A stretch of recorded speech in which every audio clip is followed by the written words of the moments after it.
from Minnesota. Thank you, Mr. Speaker. I now am pleased to yield 4 minutes to the distinguished gentleman from Iowa, one of our ranking members, Mr. Boswell. Gentleman from Iowa is recognized for 4 minutes. Thank you, Mr. Speaker. I rise today on behalf of farmers and producers in Iowa and in my district and across the country. And I want to thank you, Chairman Lucas, and you, Ranking Member Peterson, for your working together to try to resolve a need for the Farm Bill. As you know, we're suffering because of the drought that continues to beat down on our land and our livestock. While I am not 100% pleased with this bill, I will vote today to move it forward. On behalf of my producers in need and for those who have been grappling for hay and have begun to liquidate cattle, I will support this disaster aid bill. However, I do with a heavy heart, yet with the eternal optimism of a farmer, as you are, Mr. Chairman and Mr. Peterson. As a cow-calf producer myself, I can tell you exactly what our farmers and ranchers across America want. They want a farm bill, a 5-year farm bill, that will provide long-term certainty in a changing market with an uncontrollable climate. Producers in my state want a farm bill that invests in expansions and research for insurance programs, like the provisions we worked on in the House Committee for Livestock Insurance and for specialty crops. They want to see a bill that will help them beyond 2012 and 13, a bill that shows what we know. Not only must we react to this drought, but we must prepare for the future. Since July of 11, I have expressed my support for a farm bill every chance I have had. I hope for a conference, the same way I hope for rain.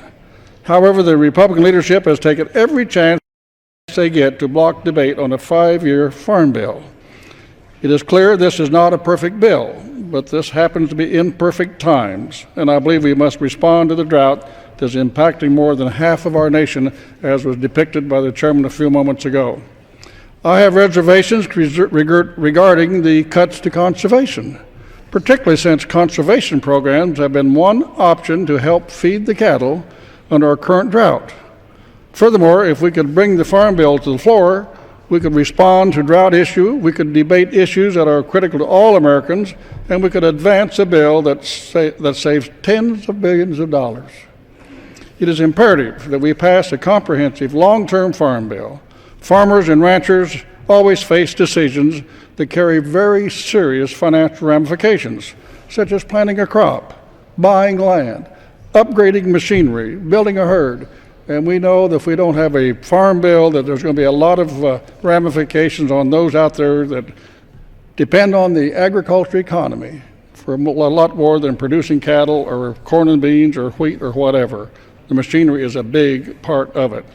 Both the Senate and the House Agriculture Committees have produced reform-minded, bipartisan bills that address many of the core principles that are important, such as strengthening crop insurance and ensuring strong agricultural research and development.